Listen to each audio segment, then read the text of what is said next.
Merci à vous pour d'être venu. Alors, on parle des cryptos, on va surtout parler du Bitcoin, puisque c'est grosso modo le Bitcoin qui, à lui tout seul, doit représenter 99,99% de la pollution de les crypto-monnaies. Il y a des crypto-monnaies qui ne polluent pas, il y a des crypto-monnaies qui polluent, on va voir comment. Et la principale, c'est Bitcoin de très très loin. Donc quand on parle de pollution avec les crypto-monnaies, on parle de Bitcoin. Parce que Bitcoin a un fonctionnement même qui l'oblige à polluer. Et vu que c'est lui qui a, on va dire, un peu la première crypto-monnaie avec le plus de personnes qui l'utilisent, c'est elle qui de très loin pollue le plus. Et on va voir comment ça se passe, pourquoi, est-ce que c'est vraiment horrible ou est-ce que c'est quelque chose d'intéressant. Quelle est votre connaissance à peu près Alors, je me présente, François Jolin. Vous pouvez me retrouver sur YouTube. J'ai pas fait trop de vidéos, je suis influenceur. Je suis un influenceur, mais pas très efficace, on va dire. La dernière vidéo doit dater de 2 mois. Mais vous pouvez retrouver des articles sur Contrepoint, la revue Conflit, et première revue suisse, le Regard Libre aussi. Première sur la votation BNS Bitcoin, il y a un article que j'ai publié là-bas. Alors, quand on dit que Bitcoin y pollue, c'est quand on regarde l'actualité des médias. Il y a une sorte d'unanimité absolue quand on regarde les journaux. Un rapport accuse Bitcoin de polluer la vie quotidienne des Américains. Le Bitcoin est une catastrophe pour l'environnement. Le Bitcoin monnaie virtuelle mais gouffre environnemental réel. Le Bitcoin plus énergivore qu'un pays. Alors un pays, ça peut être le Vatican, ils disent pas. Ça peut être entre le Vatican et les États-Unis, il y a quand même un peu mais c'est un pays. Une transaction en Bitcoin génère autant de déchets électroniques que la fabrication de 2 iPhones. Alors là, il faut quand même y aller. Là, c'est... Donc généralement, dans les médias, ils y vont rarement avec le dos de la cuillère là-dessus. On arrive à vraiment le... Après, à un moment donné, ils se sont acharnés sur l'eau. Bitcoin consomme de l'eau. Alors là, j'avoue que je ne sais même pas, moi, où passer l'eau dans Bitcoin. C'est pas un moulin. Mais donc souvent, ils y vont assez cash. Et on va voir que ils disent que c'est l'eau parce qu'il y avait une histoire d'évaporation quelque part. Alors, il y a le refroidissement, mais ça, c'est assez minime, surtout qu'on va utiliser des fluides calorifiques, pas seulement avec de l'eau. Il y avait un truc comme quoi ça faisait évaporer dans les barrages hydroélectriques. Mais j'avoue que, voilà, je me suis arrêté là, sur ça. Alors, on va regarder maintenant plus en détail pourquoi Bitcoin pollue, où ça se situe. Quel est votre niveau à peu près dans Bitcoin? Est-ce que vous avez déjà entendu parler, plus ou moins? Ok, bah, n'hésitez pas en tout cas à lever la main si vous avez des questions. Quand on dit Bitcoin, en fait, c'est une monnaie, c'est aussi une blockchain. Et une blockchain, par on va dire, définition, c'est un réseau. C'est un réseau à travers Internet. De même qu'il y a une sorte de réseau mail, c'est-à-dire que sur Internet, il y a les mails qui circulent dans tous les sens. Le mail a un protocole donné, et ces mails sont interopérables avec tous les fournisseurs mail. Et bien, Bitcoin, c'est un protocole donné, décentralisé, et des gens s'échangent à travers ce protocole des bitcoins. Sur ce réseau décentralisé qu'il y a à travers Internet, semblable au mail, semblable au torrent, s'il y en a qui ont piraté un jour un film, c'est des réseaux décentralisés qui ont un protocole qui permet aux personnes de dialoguer ensemble à travers des logiciels. Évidemment, ce n'est pas nous qui allons faire des opérations binaires. Vous pouvez avoir 3 rôles dans le réseau Bitcoin. Le rôle le plus utilisé, celui de tout le monde, c'est utilisateur. Un simple smartphone suffit, votre ordinateur suffit. Vous avez un fameux wallet dans lequel vous pouvez envoyer et recevoir des bitcoins. Ça se connecte au réseau, ça envoie des transactions et ça gère ces fameuses adresses, semblables à une adresse mail, c'est-à-dire sur Bitcoin, quand vous ouvrez votre wallet, il génère. C'est pas vous qui choisissez votre adresse mail, c'est pas vous qui choisissez nom, prénom, ce que vous voulez, c'est une aléatoire. C'est tout simplement mathématiquement on tire des nombres aléatoires et ça donnera votre adresse mail, votre adresse Bitcoin à vous. Premier utilisateur, donc il ne pollue pas. Lui, il envoie des transactions dans le réseau, il ne pollue pas. Peu importe le nombre de transactions, peu importe que vous ayez 1 dollar en Bitcoin ou 1 million, tout ça, ça ne pollue absolument pas et ne change pas quoi que ce soit. Il y a les nœuds qui forment ce fameux réseau maillé, c'est-à-dire de même qu'il y a des serveurs mail qui sont là pour recevoir et envoyer des mails, il y a des serveurs Bitcoin, chacun peut l'installer, pour être un peu geek quand même, donc c'est pas réservé on va dire à tout le monde, mais en théorie, vous pouvez le faire et là ça pollue pas. Ça va vous coûter une centaine de francs en termes d'informatique, on va dire, installée chez vous. Et vous allez avoir une copie des transactions passées, aka la fameuse blockchain. Parce que la blockchain, c'est un registre de transactions qui est copié dans ce réseau et chacun se synchronise pour avoir un seul et même registre avec les transactions dedans synchronisées. Ça, c'est un rôle que vous pouvez faire dans Bitcoin. Il faut juste être un peu geek, installer un petit serveur chez vous et installer le serveur Bitcoin dessus. Ok. Oui. Ça va être le troisième point. Et très important, ici on envoie des transactions, c'est pas nous qui validons. Ici, on copie la blockchain et on vérifie que les transactions sont valides, mais on n'écrit pas dans la blockchain. Ici, ils ne peuvent que vérifier que la blockchain est correcte. Si elle est correcte, ils l'envoient à d'autres. Mais ils ne peuvent pas mettre à jour la blockchain. Ceux qui peuvent mettre à jour la blockchain, ce sont les mineurs. Eux, ils récupèrent les transactions en cours et toutes les 10 minutes, ils se livrent une bataille à coup de puissance de calcul pour regrouper les transactions et les mettre dans un bloc. Toutes les 10 minutes, il y a un mineur qui est tiré au sort pour prendre les transactions, les mettre dans un bloc, ajouter ça à la blockchain et la blockchain ensuite se réplique à travers le monde, à travers les nœuds et les utilisateurs constatent que leur adresse a été, on a envoyé ou reçu des bitcoins à travers leur adresse. Donc à la fin, ceux qui écrivent, c'est les mineurs, c'est ceux qui vont prendre les transactions en cours et les enregistrer dans la blockchain. Un seul mineur, approximativement toutes les 10 minutes, est tiré au sort au prorata de sa puissance de calcul, car oui, pour être tiré au sort, il faut dépenser de l'énergie.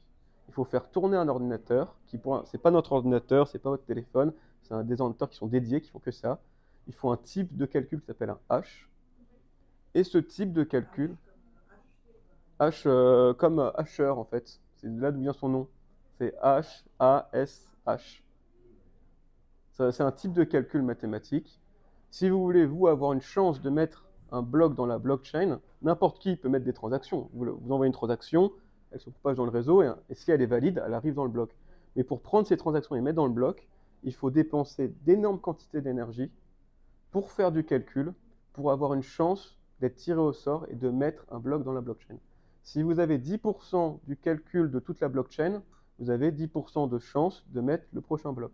Si vous avez 30% de toute la puissance de calcul qui est actuellement dépensée à travers tout le réseau, vous avez 30% de chance de mettre un bloc lors du prochain 10 minutes.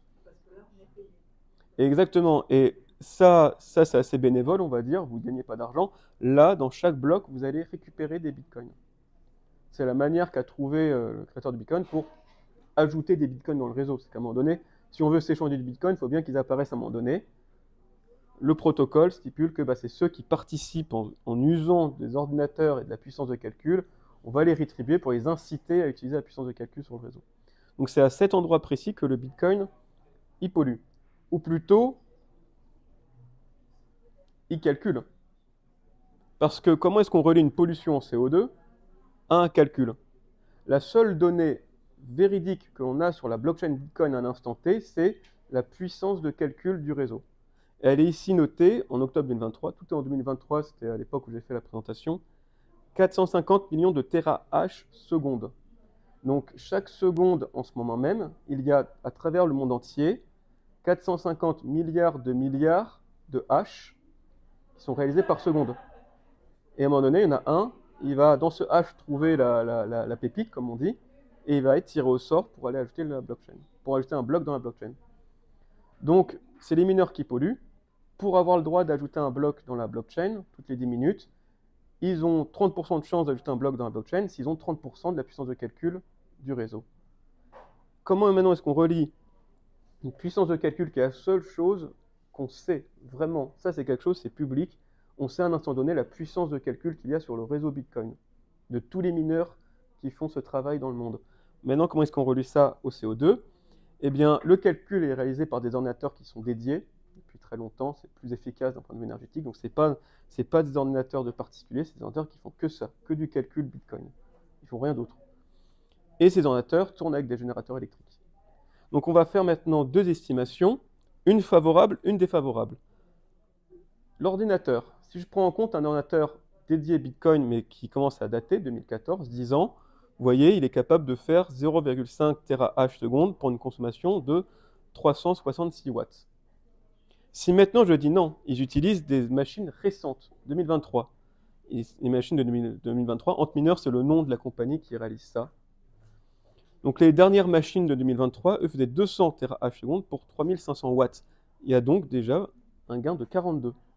Les machines Bitcoin ont été plus efficaces 42 fois en l'espace de 10 ans. Donc pour une même consommation électrique, les nouvelles machines Bitcoin, réalisées par une entreprise Antminer, c'est la principale, mais il y a plusieurs machines Bitcoin. Enfin, il y a plusieurs concurrents dans ce domaine. C'est n'importe qui, enfin c'est comme des CPU, mais dédiés au Bitcoin. Donc rien qu'en 10 ans, sur les fameux CPU dédiés au Bitcoin, une des principales entreprises Antminer a fait un gain de 42 en termes d'efficacité énergétique. Donc quand je calcule, si je prends l'une ou l'autre, ça change énormément. Ensuite, ces ordinateurs, ils tournent à l'électricité. Comment est-ce que cette électricité est générée? Si je considère que c'est une centrale à charbon, on est à 1 kg du CO2 par kilowatt. Si je considère qu'ils sont sur une centrale nucléaire, on est à 6 grammes du CO2 par kilowatt. Donc, exactement. Ensuite, c'est l'hydraulique, qui est encore mieux que le nucléaire. Donc à la fin, quand je dis que Bitcoin il pollue, en fonction du chemin défavorable, je peux dire qu'il pollue comme 10% du CO2 mondial. Si je prends le chemin favorable, je dis qu'il pollue comme 0,013% du CO2 mondial. Donc les titres, on va dire putaclic, qui arrivent sur un nombre fixe en disant c'est ça, c'est sûr, on est sûr, c'est pas possible. Parce que là, les données, savoir, les mineurs, est-ce qu'ils utilisent des machines anciennes ou récentes? On ne sait pas. Alors anciennes, très anciennes, c'est sûr que non, parce qu'ils ne sont pas rentables. Mais est-ce qu'ils utilisent, vous voyez, du S20 ou les machines qui sont du S20, S19, un peu plus vieilles? On ne sait pas. Quelle énergie ils utilisent? Est-ce que c'est centrale nucléaire? Est-ce que c'est charbon? Ça dépend tellement du pays. Il y a des pays où le gaz est quasiment gratuit. Il y a des pays où ils ont tellement d'hydraulique que c'est l'hydraulique qui est gratuit. Donc on ne sait pas aussi. Et surtout, tout ça, est-ce qu'un mineur va utiliser une machine récente, pas récente, une source d'énergie plutôt qu'une autre? Ça dépend du prix du Bitcoin, de la rentabilité, de tout ça. Donc, quand les titres un peu putaclic, on arrive à dire Bitcoin il pollue comme un pays, Bitcoin il fait ci, Bitcoin il fait ça, en fait, la réalité, c'est qu'on n'en sait rien. Parce que là, rien qu'avec deux paramètres, qui est la machine qu'on utilise, la source d'énergie qu'elle utilise, on passe de 0,13% à 10% du CO2 mondial.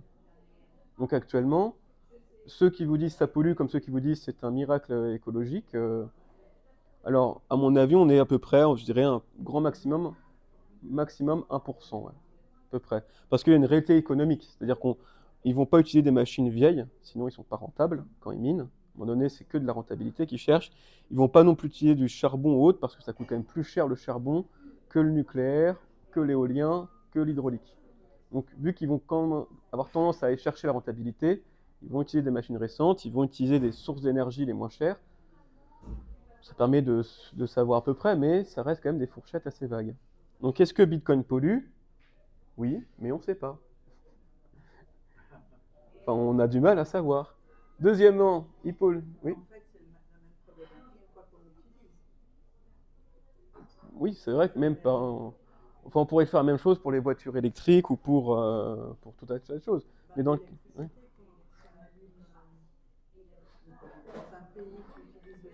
Exactement. Entre la Suisse, l'Allemagne, la France, c'est totalement différent. Donc, voilà, l'Allemagne, ils tournent au charbon, ils tournent même... Parce que j'ai oublié de dire, mais j'ai travaillé 3 ans quand j'étais encore sur Paris dans l'électricité. Donc l'Allemagne, c'est du charbon, voire du lignite, qui est le charbon le pire qu'on peut trouver. Donc bon. Donc Bitcoin, il pollue, certes, entre 10% et 0,013%. On pourrait raffiner si on connaît les données des mineurs, mais les mineurs, ils n'ont pas trop envie de donner leurs données à la concurrence. Parce que s'ils vous disent quelle source ils utilisent, quelle machine, vous calculez leur rentabilité, vous calculez à quel prix du Bitcoin ils sont rentables ou ils vont couler. C'est des données économiques qu'ils n'ont absolument pas envie de partager à tout le monde. Les mineurs, alors c'est devenu une véritable industrie. En théorie, tout le monde peut participer. Le réseau est ouvert, il n'y a pas besoin de licence. N'importe qui peut participer. Mais on va dire avec les économies d'échelle, c'est devenu une véritable industrie. Je dirais qu'ils doivent être peut-être une cinquantaine de gros mineurs. Et après, les petits, on peut aller 100, 1000. Ça, j'avoue que 100, 1000, 10 000, ça dépend, quoi. Répartis à peu près partout. À un moment donné, c'était très concentré en Chine en 2017, c'était très concentré en Chine, jusqu'à ce que la Chine interdise le minage. Donc forcément, tout le monde n'est pas parti de Chine, mais certains. Maintenant, il y en a aux États-Unis, par exemple, le Texas est devenu important. Et ouais, exactement, c'est des data centers. C'est-à-dire, c'est pas juste une grosse machine devant vous, c'est 3 hectares, c'est un véritable data center réservé à ça. Et il y en a en fin fond de l'Amazonie, il y en a en fin fond de l'Afrique, pour aller se brancher, par exemple, sur des barrages hydrauliques. Donc en fait, on peut vraiment trouver du minage de Bitcoin dans plein d'endroits différents, mais c'est vraiment devenu quelque chose de professionnalisé. Nous, en tant que particulier, on peut participer, ce qui fait que vous aurez peut-être une chance sur 15 millions de tirer un bloc. Si vous participez avec... De quoi? C'est pour la beauté du geste, hein, clairement. C'est en tant que passionné, vous êtes content de dire que chez vous, vous minez, et vous risquez de ne jamais toucher quoi que ce soit, puisque vous avez une chance sur 15 millions. Mais de temps en temps, on voit passer un bloc de quelqu'un qui effectivement avait cette chance sur 15 millions, et il a quand même gagné. Mais il faut dire ce qui est, c'est une sorte de loterie, quoi. Pour un particulier, si vous n'avez pas 100 millions sur la table à investir, vous pouvez. Les machines commencent à 500 francs suisses, si vous voulez. Vous pouvez, mais ça vous donnera une minuscule chance de participer au minage. Mais en théorie, tout le monde peut le faire, il n'y a pas de licence. Encore une fois, du moment que vous respectez le protocole, vous pouvez miner. Donc ça pollue, on ne sait pas combien, et on le compare par rapport à quoi aussi? Parce que si on compare par rapport à l'or, Bitcoin, il a l'air plutôt d'être clean, hein. Bitcoin, de quoi? Si on compare la pollution de Bitcoin par rapport à l'or, ça a presque l'air clean, hein. Parce que Bitcoin, il consomme de l'électronique, mais c'est pas ça qui va faire flancher l'électronique mondiale, hein. Il n'y a pas de batterie, il n'y a pas d'écran, il n'y a pas de Wi-Fi, c'est des ordinateurs qu'on connecte directement au secteur. Donc c'est pas Bitcoin qui surcharge l'électronique mondiale. Il surcharge peut-être la consommation, mais en tout cas, on va dire, il creuse pas la terre. Jusqu'à maintenant, c'est pas un travail d'enfant non plus qui se passe, c'est des data centers gérés par des entreprises, des grandes personnes. Si on compare par rapport au dollar, il faut se rendre compte que le dollar ou n'importe quelle monnaie nécessite des banques, nécessite une banque centrale, nécessite des réseaux avec des bureaux qu'il faut chauffer, éclairer, des personnes, et ainsi de suite. Un réseau bancaire, tout ça pour faire tourner du dollar. Et si je veux être un peu piquant, le dollar, il ne s'impose pas tout seul. Il faut aussi une armée pour aller faire comprendre à tout le monde que il vaut mieux garder le dollar, quoi. Donc quand on compare, déjà Bitcoin pollue, on ne sait pas trop quoi, et surtout quand on dit on compare à quoi, bah Bitcoin il est capable, n'importe qui peut l'utiliser pour en posséder et faire des échanges mondiaux. Donc si on compare ça à d'autres systèmes qui sont capables de faire des échanges mondiaux, où je peux envoyer des choses en Thaïlande si je veux, il faut voir la pollution aussi que ça engendre. C'est-à-dire que le dollar n'est pas neutre en termes de pollution non plus, et l'or non plus. Alors maintenant, on arrive sur, on va dire, ça c'était assez factuel. On arrive maintenant sur un côté plus économiste. Est-ce que c'est une bonne chose qu'une monnaie pollue? Si on regarde l'histoire monétaire, on se rend compte que dès qu'une monnaie ne pollue pas, aka quand on peut en créer en fait autant qu'on veut, Bitcoin, personne ne peut en créer autant qu'on veut. Si vous voulez créer du Bitcoin, pas de souci, il faut aller installer des data centers quelque part, il faut manager ces data centers, il faut régler les factures d'électricité, et là vous aurez vos Bitcoins. Personne ne peut en imprimer comme on veut. Et quand on regarde l'histoire monétaire, on se rend compte que finalement, ce type de monnaie qu'on n'imprime pas comme on veut, ils ont tendance à être plus solides que les autres.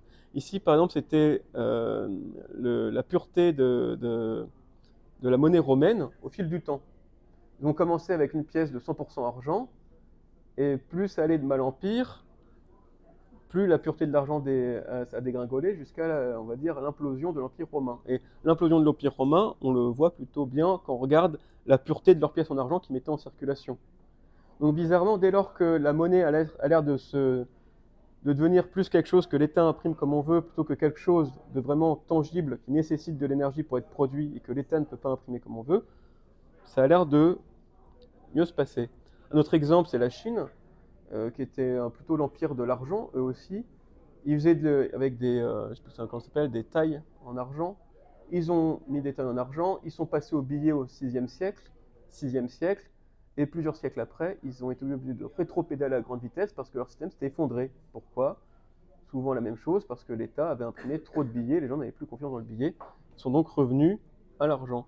Si on se rappelle une livre sterling qui a été mis en place au XVIIe siècle, tout est dans le nom.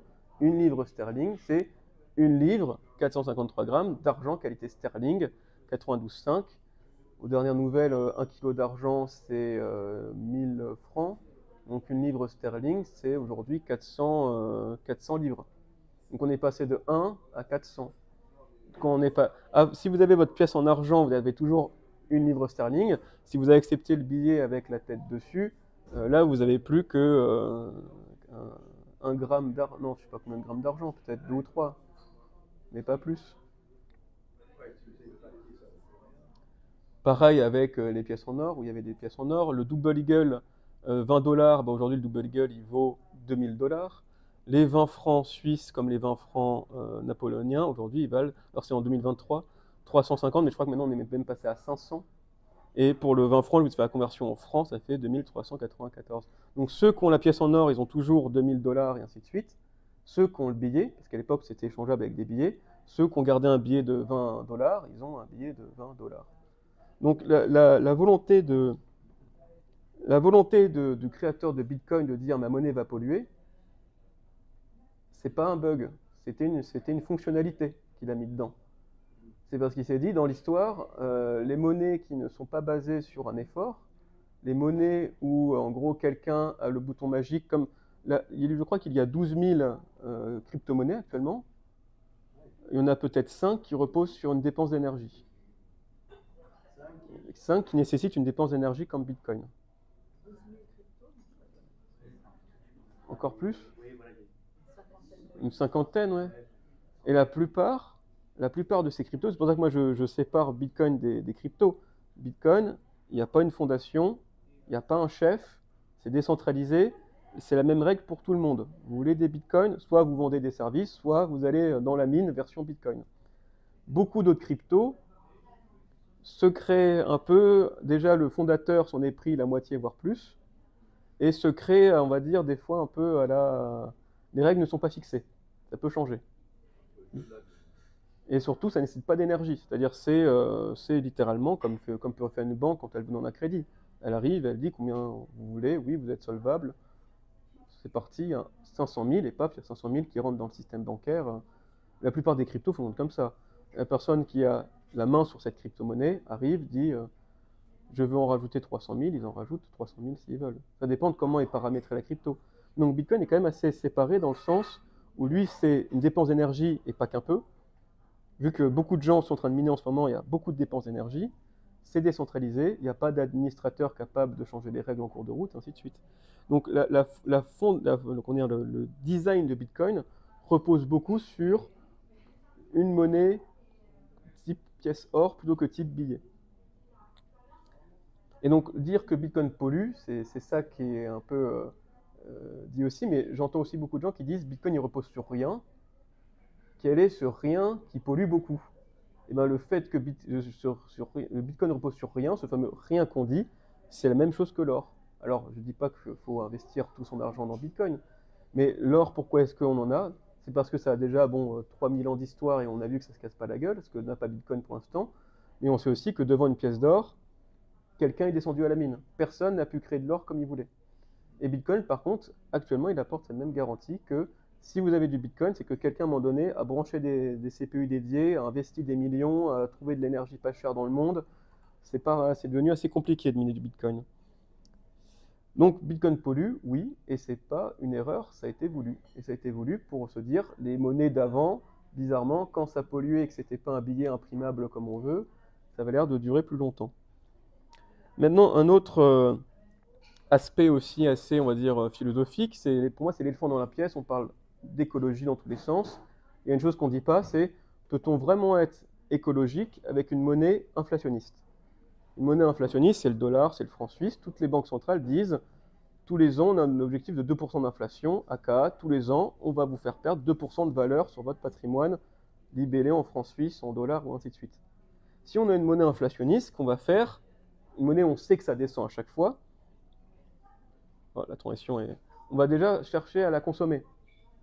On se dit, si on la garde le franc suisse tel quel, ou le dollar, on sait qu'il va perdre de la valeur. On sait qu'au fur et à mesure, il va perdre de la valeur. 2% par an, sur 30 ans, ça fait la moitié. Donc si vous gardez votre franc suisse sur un compte en banque 2% d'inflation par an, ce qui est l'objectif de la Banque centrale en Suisse et dans les autres banques centrales, au bout de 30 ans, vous avez perdu la moitié de votre valeur. Donc déjà, une monnaie inflationniste, ça donne envie de la consommer ou d'investir. Les transactions, ils ne sont pas... hop. Et souvent, l'investissement va ensuite accroître la production. Donc il y a une autre question qui pour moi est très philosophique avec Bitcoin face aux autres monnaies. Ce qui est sûr, c'est qu'une monnaie inflationniste donne envie de consommer ou alors de placer qui va augmenter la production, qui va inciter à la consommation et ainsi de suite. Est-ce que si on veut vraiment parler d'écologie, il nous faut une monnaie qui nous donne envie d'épargner? Une monnaie comme l'or ou comme Bitcoin qui, elle, on sait qu'elle va augmenter et par conséquent, on ne va pas s'acheter les dernières camelotes avec parce qu'on se dit, cette monnaie, si je la garde, elle augmente. Donc je ne vais pas commencer à surconsommer avec. Je ne vais pas commencer à aller investir à droite à gauche, à faire toujours plus de production dans le monde. Est-ce qu'une monnaie déflationniste pourrait améliorer, on va dire, la surconsommation actuelle, la surproduction? C'est assez philosophique, il n'y a pas de preuve ou non. Par contre, moi, ce que je suis quasiment sûr, c'est qu'une monnaie inflationniste, ça ne donne pas du tout envie de la garder en épargne et de ne pas la dépenser ou de ne pas l'investir. Donc ça peut être aussi une question philosophique de dire, va-t-on essayer de se tourner vers des monnaies déflationnistes pour inciter les gens à garder leur argent et non pas à le dépenser? Pourquoi pas? Et enfin, dans Bitcoin et écologie, ça c'est quelque chose où j'ai travaillé personnellement dans l'énergie quand j'étais sur Paris, dans l'électrique, c'est que si vous avez des panneaux solaires ou des éoliennes, vous ne pouvez pas utiliser les contrats à terme. Les contrats à terme, c'est des choses où vous allez voir, par exemple, vous allez voir ici les CFF, vous allez dire, CFF va vous voir les personnes comme Alpic ici qui gèrent des barrages, et va dire j'ai besoin de tant de mégawattheures par an. Ok, tu les as. Les éoliennes, vu qu'ils sont intermittentes avec des panneaux solaires, la personne ne peut pas vous dire à l'avance combien elle est capable de vous délivrer de mégawattheures de puissance. Donc ils sont sur un autre marché qui est le marché spot. Ou alors là, toutes les heures, ça fluctue. Toutes les heures, la Suisse y est, c'est l'ENSOE. Si vous n'êtes pas dans l'Union européenne, vous êtes dans l'ENSOE qui est les sortes de l'Union européenne de l'électricité, pour justement pouvoir échanger de l'électricité avec les pays voisins, heure par heure. Alors voici un peu à quoi ça donne. D'un point de vue trading, c'est encore plus hardcore que le Bitcoin, l'électricité. Vous voyez que sur une journée, une semaine type dans l'électricité en Europe, on est à 600 mégawattheures le prix. Ça fluctue, ça peut descendre à 0 lors d'une journée et retourner à 600-800. C'est un marché qui a une volatilité qui pulvérise tout. Parce que l'électricité, on ne peut pas... De quoi? Parce que l'électricité, ça ne se stocke pas. Donc quand vous produisez de l'électricité, il faut trouver un consommateur à l'autre bout de quelque part en Europe. Vous ne pouvez pas la stocker en disant « Oh là là, elle coûte pas cher, je la garde, on verra demain ». À chaque heure, l'électricité produite, même à chaque seconde, l'électricité produite doit trouver un débouché quelque part.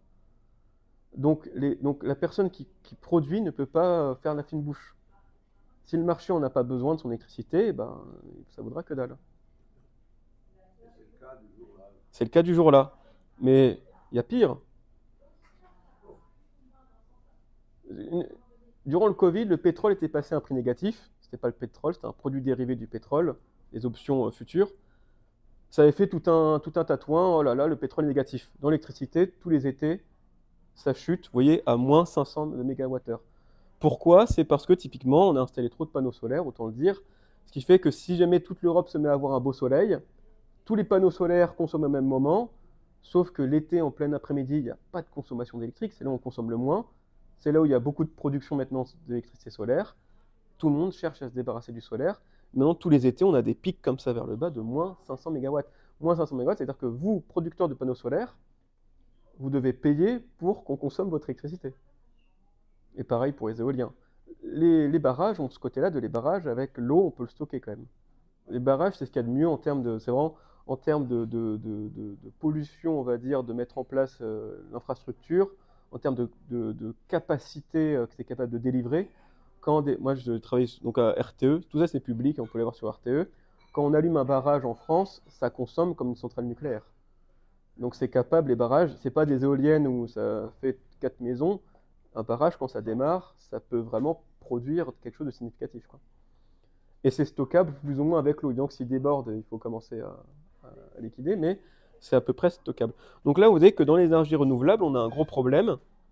c'est que vous installez votre infrastructure, vous n'avez pas la moindre idée de combien vous allez vendre votre électricité dans le futur. Et le marché peut être impitoyable.